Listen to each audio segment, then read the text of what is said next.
I used to think the worst kind of humiliation happened in private. A quiet argument behind a closed door, a cold silence across a dinner table, two people slowly realizing that something between them had died. I was wrong. Sometimes humiliation happens under perfect summer light, surrounded by vineyards and polite applause. Sometimes it happens when the person you love decides to rewrite your place in their life in front of strangers. My name is Rachel Pierce. I'm 45 years old, and until recently I ran a manufacturing plant in Toledo, Ohio. It was a good job. Long hours, yes, but good pay, solid benefits, and a profit-sharing plan that finally made retirement feel real instead of theoretical. I've always believed in building things carefully. You put in the hours. You keep your word. You invest where it matters. My first marriage ended after 12 years. No screaming, no scandals, just two people admitting they had grown into different versions of themselves. We shared custody of our son, Jake, who was 16 and lived with his father in Columbus during the school year. After the divorce, I spent years rebuilding my life. Then I met Daniel Hammond. Daniel had a way of filling a room. Not loud exactly, just warm, easy. The kind of man who remembered everyone's name and laughed like he meant it. He ran a motorcycle repair shop outside Toledo. Nothing fancy, just a concrete building with 2 service bays, oil stains on the floor, and a hand-painted sign that said, Hammond Cycle Works. He had 2 kids from his previous marriage. Connor, 14, Emma, 11. When Daniel and I started dating, the children came with him like a package deal. I didn't mind. Second marriages make you think you've learned your lessons. You go in older, supposedly wiser. You watch for red flags. You move slower. You build something steadier. Daniel and I were together 6 years, married for 4. After we got married, we built a life in a house on the west side of Toledo. 3 bedrooms, a decent yard, good schools nearby. Nothing extravagant, but solid. The kind of place where kids could ride bikes in the driveway and neighbors waved when they walked their dogs. I also helped Daniel expand his business. 3 years ago, I wrote him a $50,000 check to upgrade equipment and expand the shop. New lifts, better tools, inventory. Daniel called it a loan. I called it an investment. There was no formal contract. Just trust. At the time, that seemed like enough. Looking back, I sometimes wonder if the first crack appeared right there. But hindsight is always clearer than real life. The wedding was on a Saturday in September. Daniel's cousin was getting married at a boutique vineyard about 2 hours south of Toledo near Sandusky. The kind of place photographers love. Rolling hills, perfect rows of grapevines, soft golden light that makes everything look like it belongs in a magazine. Daniel spent the morning getting ready. Hair gel, polished boots, the navy suit he only wore for special occasions. I wore a deep green dress and heels that were just uncomfortable enough to look elegant. We drove down together in Daniel's truck, the windows open, warm air rushing through the cab. The drive felt normal. We talked about small things. The weather, the music on the radio, whether Connor needed new football cleats before the season started. Daniel laughed at one of my terrible jokes and reached over to squeeze my hand on the center console. If there were signs something was wrong, I didn't see them. Maybe I didn't want to. We pulled into the vineyard parking lot around 3:30. The ceremony was scheduled for 4. Gravel crunched under the tires as we parked among a line of SUVs and pickup trucks. Guests were already gathering near the stone archway that led into the courtyard. String lights hung between wooden beams. Somewhere nearby, a string quartet was warming up. Daniel grabbed the gift from the back seat, a silver picture frame we'd picked out together. Ready? He asked. Always, I said. We walked toward the entrance side by side. For a moment, I remember feeling proud. Proud of the life we had built.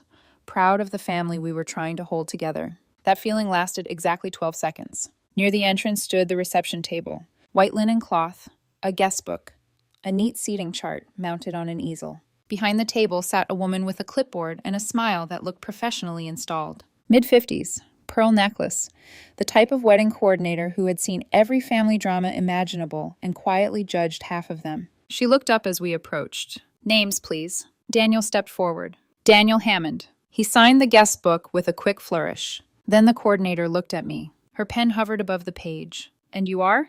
I waited. It was the simplest moment in the world. The easiest introduction imaginable. My wife, Rachel, partner, anything. Instead, Daniel gave a small, polite smile. The kind you use with strangers when you're trying to keep things light. Oh, he said casually, she's just a friend. The words landed between us like a stone dropped into still water. For a moment, the entire courtyard seemed to go quiet. I looked at him, waiting. For the laugh, for the correction, for the I'm kidding, honey.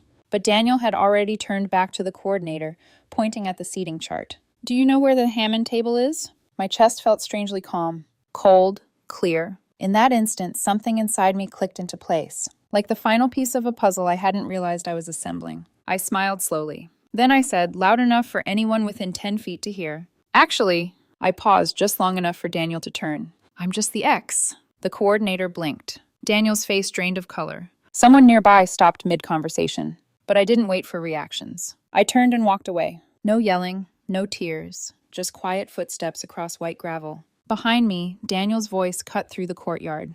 Rachel, wait! I didn't wait. I walked past rows of white chairs lined up for the ceremony, past the musicians tuning their instruments, past a bar where someone was arranging champagne flutes on a silver tray. My heels clicked steadily against the stone path. The parking lot felt a mile away, but I kept walking. I didn't look back once. When I reached the truck, my phone started buzzing. Then buzzing again. Then again. Messages, calls, notifications stacking one after another. Daniel. Unknown numbers. Someone named Pam. Probably a cousin. I climbed into the driver's seat, started the engine, and pulled onto the county road. At the first red light, I glanced at the phone. Messages poured across the screen. Rachel, please come back. This is a misunderstanding. Daniel says he panicked. You're embarrassing the family. I turned the phone off. Then I kept driving. What I didn't know yet was that those few minutes after I left had already changed everything. Guests had started whispering. Daniel's mother had demanded an explanation. And somewhere near the ceremony arch, a videographer had captured the whole exchange on camera. I got home around 6:30. The house felt different. Too quiet, too large. I loosened my heels, poured 2 fingers of bourbon, and sat on the couch, still wearing my dress. For a long time, I just stared at nothing. Eventually, I turned my phone back on. It exploded immediately. 43 missed calls, 62 text messages, 3 voicemails. Most were Daniel. Some were family members. Strangers suddenly interested in my marriage. I was about to turn the phone off again when a new message appeared. From Jake, my son. The message was short, but something about it made my chest tighten. Mom, you need to call me. It's important. Jake never texted like that. I pressed call. He picked up on the first ring. Mom, he said quietly, I need to tell you something about Daniel. My grip tightened on the phone. What is it? There was a pause. Then Jake said something that made the room tilt. I recorded something at the wedding before you left. My heart slowed. What did you record? Another pause. Then he said, Daniel was with a woman behind the hedge near the side entrance. My stomach dropped. What woman? Jake's voice lowered. His ex-wife, Mom. Silence filled the room. Then Jake said the words that changed everything. They kissed. For a second, I didn't say anything. I sat there on my own couch, bourbon untouched in my hand, Jake's words hanging in the air like something too ugly to fully land. They kissed, not brushed past each other, not hugged, not stood too close in a way that could be explained away later with nervous smiles and weak excuses. They kissed, a real kiss, the kind that only happens when the truth has already been living in the dark for a while. I set the glass down carefully on the coffee table because suddenly I didn't trust my hand not to shake. Tell me exactly what you saw, I said. Jake exhaled softly. I could hear voices in the background, a television, the muffled sound of somebody moving around in a kitchen. His father's house. Normal life continuing in one place while mine was quietly coming apart in another. I was helping Tyler's family set up before the ceremony, he said. They know Daniel's cousin, and I got invited too since I've known that side of the family for years. I saw you and Daniel arrive, but I was on the side lawn carrying folding chairs, so I didn't come over right away. I closed my eyes. I could picture it too easily. The bright afternoon, the gravel, the pretty stone archway. Me walking beside Daniel thinking we were arriving together. Jake continued. A little later, I went around the side of the building to take some trash bags to the service area. That's when I saw him. Him, I repeated. Daniel. The way he said Daniel's name told me everything. Not stepdad, not anything softer, just Daniel. And he wasn't alone, Jake said. I pressed my fingers against my forehead. Who was she? I didn't know at first. Blonde, maybe early 40s, black dress. She was standing close to him near the hedge by the side entrance. They were talking like they already knew exactly where to meet. A cold pressure spread through my chest. And then? Jake hesitated, not because he didn't want to tell me, but because he was trying to choose the version of the truth that would hurt least. It didn't matter. There wasn't one. Then she touched his face, he said, and he kissed her. The room went very still. I stared at the far wall, but I wasn't seeing my living room anymore. I was seeing Daniel that morning in our bedroom, knotting his tie, asking me whether his jacket looked too formal for a vineyard wedding. I was seeing him grin at me in the truck, feeling his hand squeeze mine, hearing him call me just a friend. And underneath all of it now was this: a kiss before the ceremony, a woman waiting in the wings, a private version of his life running parallel to the one I had been funding, supporting, and defending. Did you get it on video? I asked. Yes. Send it. He didn't answer for a second. Mom, are you sure? Yes. A beat passed. Then my phone buzzed. I opened the message. There was the thumbnail, a still frame frozen in sunlight. Daniel in his navy suit near a stand of decorative hedges. A woman angled toward him. Too close, too familiar, too comfortable. I pressed play. The footage was a little shaky at first. Jake probably trying to keep the phone low and out of sight. Then it steadied. Daniel turned slightly, and I saw his face clearly. He was smiling. Not nervous, not conflicted, relaxed. The woman laughed at something he said and laid a hand against his chest. Daniel leaned in and kissed her.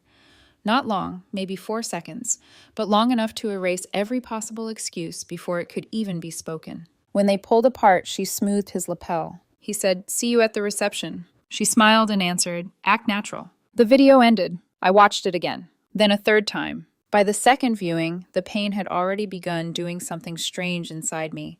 It wasn't getting bigger. It was getting harder, sharper, like grief burning itself down into clarity. Jake spoke first. "Mom? I'm here. I'm sorry." His voice cracked on the last word just slightly, and that almost undid me more than the video had. "This isn't your fault," I said. "I should have told you sooner. I saw you guys walk in together, and I thought maybe I was wrong. Then when I heard what happened at the reception..." He stopped.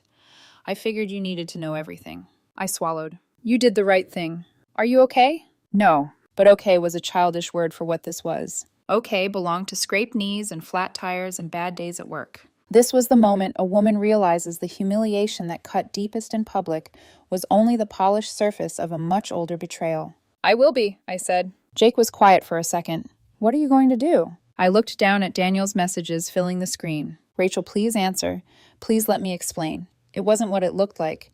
You embarrassed me in front of everyone. Please call me." That one almost made me laugh. "You embarrassed me." As if the offense here had been my refusal to stand still and absorb it gracefully. "As of tonight," I said. Nothing emotional. "What does that mean?" "It means I'm not calling him to scream. I'm not driving back there. I'm not begging for the truth from a man I just watched lie with his whole body." Jake let out a breath. That was when I heard it in my own voice too. Not heartbreak. Control. Cold, hard, necessary control. "I'm going to handle this properly," I said. "Mom, are you thinking divorce?" I looked around the house Daniel and I had built a life inside. The framed photos, the hallway table, Emma's science fair ribbon still hanging from a drawer knob because she had forgotten to take it upstairs. Connor's cleats by the mudroom bench. A family life arranged in neat little domestic evidence. And right in the middle of it, a truth ugly enough to poison every room. "Yes," I said, "I am." Jake was silent again, then said quietly, "Good." That surprised me. "Good?" I repeated. "He never made you smaller at home," Jake said. "At least not when I was there. But every time I visited, I felt like you were carrying more of him than he was carrying of you." I leaned back against the couch and shut my eyes. Children see things adults spend years explaining away. "You noticed that?" "Mom, everybody noticed that." That stung. Not because he was wrong. Because he wasn't. I thought about the workshop expansion, the late nights, the excuses about cash flow, the little vanishing acts dressed up as stress, the way Daniel always seemed grateful when I solved a problem, but irritated whenever I asked one question too many. "I should have paid attention sooner," I murmured. "No," Jake said. "He should have acted right." I smiled despite myself. There was my son, blunt, steady, less willing to romanticize betrayal into complexity. "Thank you," I said. "For what?" "For telling me before somebody else did." He was quiet a moment longer. "There's something else." The bourbon in my stomach turned heavy. "What?" "The woman in the video. Tyler's mom knew her. I heard her name later." I straightened. "Who was she?" "Lisa." A pause. "Lisa Dalton." His ex-wife. Of course. Of course it wouldn't be random. Not some nameless wedding hookup. Not a one-night disaster born from bad judgment and too much champagne. Something older. Something with roots. I remember Daniel mentioning Lisa in those flattened, carefully casual ways people use when they want history to sound harmless. "We were toxic. It ended years ago. You know how first marriages are." Nothing in his tone had suggested unfinished business. Then again, A man who could introduce his wife as a friend and kiss his ex behind hedges before a wedding had clearly made peace with performing whatever version of himself the moment required. I see, I said, though I was only beginning to. You knew about her? I knew she existed. Did you know they still talked? No. That answer came out so cleanly it chilled me. No, I had not known, which meant there were probably many other things I did not know either. After I ended the call with Jake, I sat in silence for nearly 10 minutes. Not crying, not pacing, just thinking. The kind of thinking that feels like stepping onto a frozen lake and listening for cracks. Then I stood, carried my glass to the sink, and poured the bourbon out. I went upstairs and changed out of my dress. I took off my earrings, washed my face, pinned my hair back. There was something almost ceremonial about it, like I was removing the last evidence of the woman who had gone to that wedding believing she was loved in a way that was mutual and safe. When I came back downstairs, my phone rang again. Daniel. I watched it light up across the kitchen counter. Let it ring. Stop! Ring again. Stop! Then a voicemail notification. Another text. Please, Rachel, just listen. You don't understand what you saw. I stared at that line. You don't understand what you saw. I had watched him kiss another woman. There was very little interpretive complexity there. I opened my contacts, found his name, and hovered over it. Not over block. Not yet. First, I typed one message. 6 words. Talk to your lawyer. I hit send. Then I blocked his number. The silence afterward felt enormous. Not peaceful. Not yet. But clean. The next morning, I left Toledo before sunrise. The highway to Columbus was nearly empty.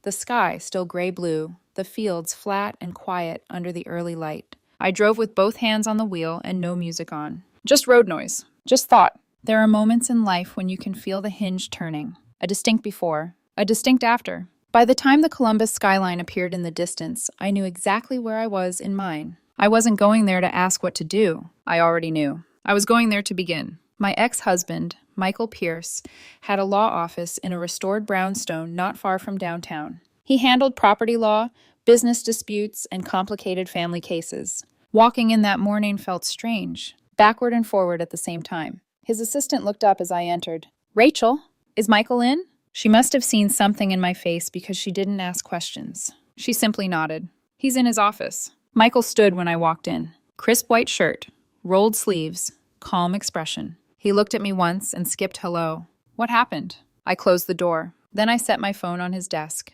You need to watch something. Michael didn't interrupt the video. He didn't react either. His face stayed neutral while his mind worked. Daniel in the navy suit. The hedge. Lisa. The kiss. When the video ended, the room went quiet. Michael leaned back in his chair. You're sure you want to do this? He asked. It wasn't the question most people would have asked. Most people would have offered sympathy. Michael asked the only question that mattered. I met his eyes. Normal ended yesterday. He studied me a moment, then nodded.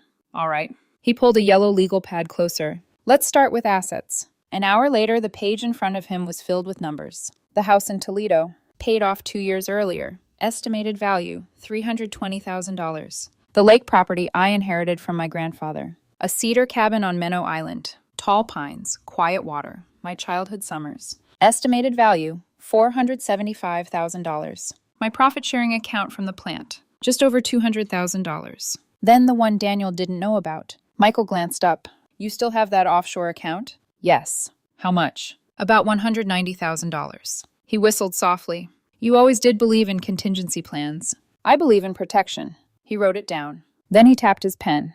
And the $50,000? I knew exactly which $50,000 he meant. 3 years earlier. The motorcycle shop expansion. The equipment. The lifts. I had written a cashier's check. $50,000. No contract. No signed loan agreement. Just trust. It was supposed to be a business loan, I said. Michael nodded slowly. Without documentation, that money is messy. I figured. But the transaction still exists. Meaning, if we show bank records tied to the shop expansion, we can argue it was a financial contribution to the business. I nodded.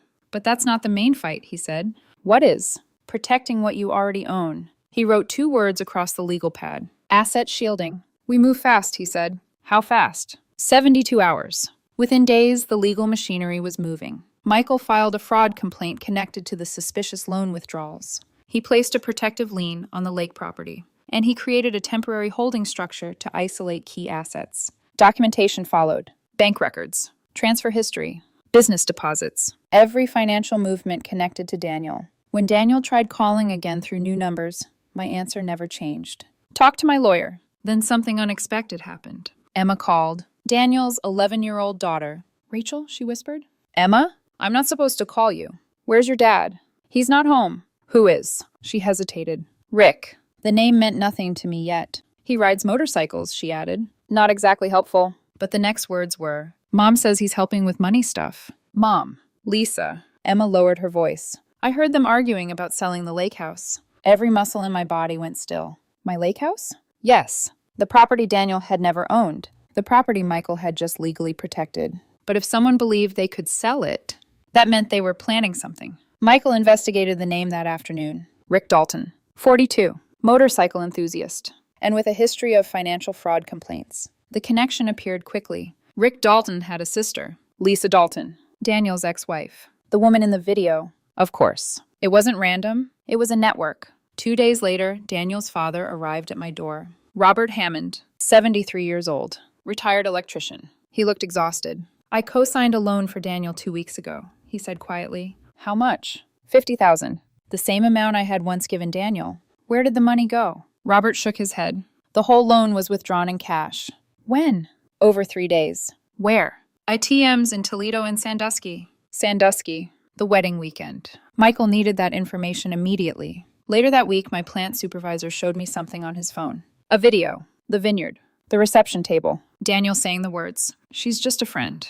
Then my reply, actually, I'm just the ex. The video ended with me walking away. Someone had clipped it from the videographer's footage and posted it online. The caption read, coldest walkout ever. By evening, it had millions of views. Public opinion had chosen a side, and it wasn't Daniel's. Daniel's attorney eventually called. My client would like to resolve this peacefully. Interesting. He's willing to walk away from marital assets. I almost laughed. You mean the assets he doesn't legally control? Silence. And in exchange? He asks that you refrain from pursuing further legal action. Michael had predicted this. I'm afraid that decision isn't mine anymore, I said. What do you mean? Criminal charges are already under investigation. Another long pause. I see. Yes, I replied. So does the court. Daniel came to the house 1 week later. He looked exhausted, smaller somehow. We need to talk, he said. No, please. You can talk to my lawyer. He rubbed his face. I can fix this. How? I'll pay everyone back. With what money? Silence. Finally, he said the truth. Rick said it was a short-term investment, using his father's house as collateral, using stolen money, and planning to leverage property that was never his. You could have told me, I said quietly. That stopped him, because we both knew it was true. Instead, he chose lies. 3 months later, we stood in a courtroom in Lucas County. Michael sat beside me. Daniel sat across the aisle with his attorney. Lisa and Rick were nowhere in sight, but their absence didn't matter. The evidence was already there. Loan documents, withdrawal records, witness statements, and the video. When Judge Patricia Kendrick delivered the ruling, her voice was clear. Mr. Hammond has no legal claim to the marital residence, the Menau Island property, or Miss Pierce's financial accounts. Daniel stared straight ahead. The defendant is ordered to repay the $50,000 loan within 18 months, including interest. The gavel struck once. Final. Outside the courthouse, the autumn air felt sharp. Michael walked beside me. He's got nothing, he said quietly. Not the house. Not the lake property. Not the accounts. And the criminal case? Still pending. He glanced at me. How do you feel? I thought about it. Relieved. Not triumphant. Not satisfied. Just relieved. Because the long collapse of something already broken had finally ended. Life slowly reorganized itself after that. Jake moved in with me full-time. Emma visited often. Connor stayed with Daniel. The house settled into a different rhythm. Quieter. Healthier. One spring morning, Jake sat at the kitchen counter working on calculus while Emma flipped through a science magazine. Sunlight filled the room. Mom, Jake said. Yeah?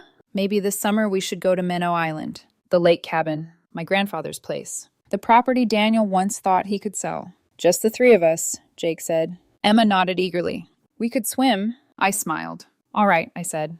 Let's make it a thing. Later that evening, I sat on the back steps alone. Spring air smelled like fresh grass. I thought about the moment that started everything. The reception table. The coordinator. The simple question. And you are? Daniel's answer had felt humiliating at the time. She's just a friend. But looking back, I understood something else. That sentence had been a gift. Because it revealed the truth faster than years of polite lies ever could. Walking away that day had set off a chain reaction. Courtrooms. Conversations. Hard decisions. And eventually something else. Peace. Inside the house, Jake laughed at something Emma said. The sound drifted through the open window. I stood, brushed my hands against my jeans, and went inside. The future, it turned out, had already begun.